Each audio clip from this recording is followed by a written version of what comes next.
नमस्ते फ्रेंड्स, कैसे हैं आप सब। तो आज का वीडियो स्टार्ट हो रहा है सैटरडे की दोपहर से। तो यहाँ पर जो है सारे काम करने के बाद मंदिर साफ़ किया था, वही आप लोग को दिखा रही हूँ। अच्छे से मंदिर जो है साफ़ कर दिया है। उसके बाद लंच में बना था सैटरडे के दिन पालक बेसन की दाल और रायता बूंदी का चावल। तो यही हमारा लंच था सैटरडे के दिन। इसके बाद कुछ भी शूट नहीं कर पाए थे क्योंकि अचानक से बाहर जाना पड़ गया था और फिर वहाँ से आए काफ़ी लेट, तो थक गए थे, इसलिए कुछ शूट भी नहीं कर पाए और बैटरी भी कम थी मोबाइल की। फिर ये है सुबह का समय, सुबह के 7 बज रहे हैं और यहाँ मैं सुबह की पहली चाय बना रही हूँ। तो पानी का सारा काम करने के बाद और अब आ गई हूँ यहाँ पर। चाय उधर बन रही है और इधर ये सब्ज़ी लाई थी मैं रात में, तो इनको धुलकर फ्रिज में लगाना है। तो वही सारी सब्जियां मैंने रात को ही इसमें बास्केट में करके रख दिया था। और देखिए धूप, देखिए गर्मी इतनी तेज़ है कि पंखा कूलर कोई चीज़ काम नहीं कर रहा। काम करने के टाइम पर उठो तो एकदम भीग जाते हैं पसीने से। तो यहाँ पर चाय मैंने चढ़ा दी है और अभी हस्बैंड को सबसे पहले चाय लगती है, तो इसीलिए जल्दी बनाना पड़ता है। तो बना लूँगी, उसके बाद फिर चाय देने के बाद फिर सोचेंगे कि नाश्ते में क्या बनाना है।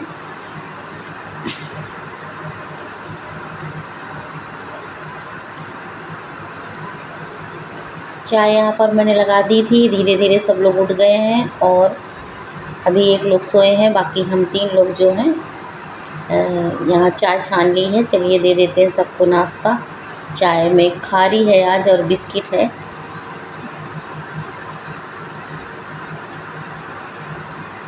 तो चाय देने के बाद फिर बनाएंगे नाश्ता। और ये संडे का दिन है, मतलब आज का दिन है, सुबह का समय है। तो चाय पानी करने के बाद फिर मैं इधर आ गई थी सब्ज़ी धुलने के लिए और सब्ज़ी धुल कर रख दूँगी। इसका पानी सूख जाएगा, उसके बाद जो है फ्रिज में लगा दूँगी। और इस तरह से जो है धुलकर, और कितने छोटे छोटे काम रहते हैं जिनकी कोई गिनती ही नहीं होती घर में, बड़े बड़े काम ही दिखते हैं। तो इस तरह से छोटे छोटे काम करते करते कब दोपहर से शाम हो जाती पता ही नहीं चलता।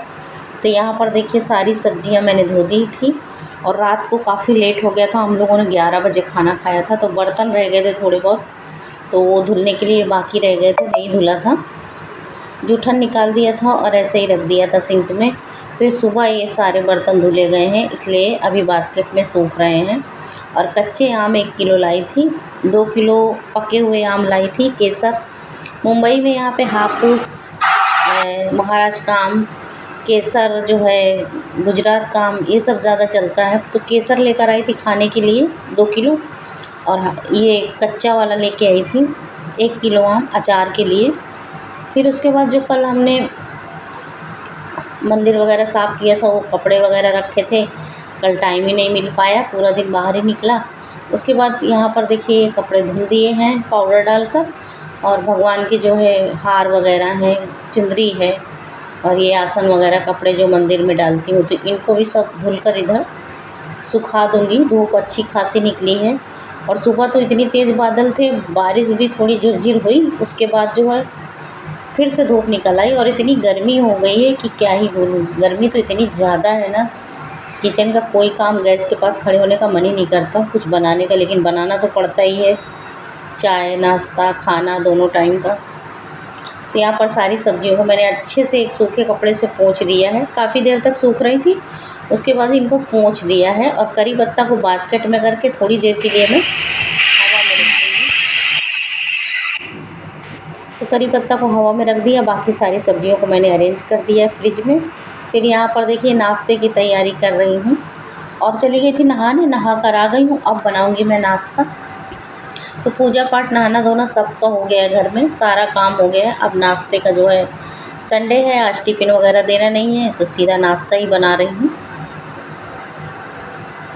तो नाश्ते में सैंडविच बना रही हूँ मैं, पनीर सैंडविच। तो शिमला मिर्च, टमाटर, प्याज, ये सारी चीज़ें जो है थोड़ा सा मैं इसको हल्का सा जो है इसमें फ्राई कर लूँगी तवे में, जिससे कि इसका कच्चापन चला जाए। बस एकदम कच्चा कच्चा आता है पनीर के साथ, उसमें ब्रेड में तो अच्छा नहीं लगता। ब्रेड में और तो थोड़ा सा फ्राई कर लिया, फिर उसके बाद इसमें पनीर डाल देंगे। ये देखिए पनीर, और ऊपर से जो है ये मेरे पास पिज़्ज़ा ऑरिगेनो था मिक्स, इसमें हर चीज़ मिक्स है, अलग से कुछ भी 4 चीज़ें नहीं डालनी रहती। यही एक चीज़ डाल दें तो इसमें chilli flakes, basil, chilli flakes, ये सारी चीज़ें रहती हैं, तो मैं ये वाला यूज करती हूँ। ये पिज़्ज़ा, बर्गर और ये क्या बोलते हैं सैंडविच वगैरह में सब में काम आ जाता है। उसके बाद तैयार कर लिया था स्टफिंग। उसके बाद यहाँ पर जो है ब्रेड में बटर लगाऊंगी, सॉस लगाऊंगी, और पनीर सैंडविच मैं इसी तरह से बनाती हूँ।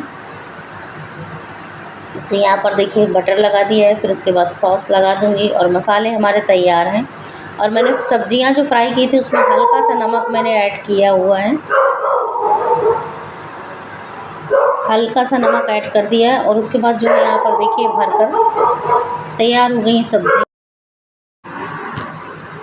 स्टफिंग भरने के बाद फिर यहाँ पर मैंने ऊपर से जो है चीज़ डाला है, और बस इसको जो है केचप लगाया है, टोमेटो केचप ब्रेड में, और सेक लूँगी देसी घी के साथ। और बहुत ही टेस्टी बनकर तैयार होती है, हेल्दी भी है, टेस्टी भी है।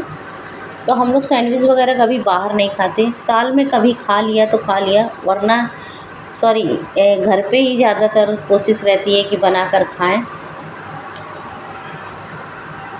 और घर में जो चीज़ डाल के बनाते हैं अपने हाथ से ना, उसका टेस्ट अलग ही है और बाहर का टेस्ट अलग ही है। मुझे तो बाहर की चीज़ें बहुत कम पसंद आती हैं, मुझे अपने हाथ का ही, घर का ही बनाया हुआ ज़्यादातर पसंद आता है। तो इस तरह मैं बनाती रहती हूँ। और सैंडविच तो कई तरीके से बनते हैं, पनीर सैंडविच अपने अपने हिसाब से, लेकिन मैं इस तरह से बनाती हूँ, वही आप लोगों के साथ में शेयर किया है। अगर अच्छा लगे रेसिपी तो लाइक करिएगा, चैनल को अगर अभी तक सब्सक्राइब नहीं किया, और अलग अलग मैं रेसिपी डालती रहती हूँ। तो अगर चैनल को सब्सक्राइब नहीं किया है तो सब्सक्राइब कर लीजिएगा। तो देखिए सैंडविच कितनी अच्छी बन गई है। और यहाँ पर जो है नाश्ता सबको कराने के बाद, उसके बाद फिर मैं अपना नाश्ता लेकर बैठ गई हूँ। ये देखिए मैंने अपने लिए एक आमलेट बनाया था, और ये कल रात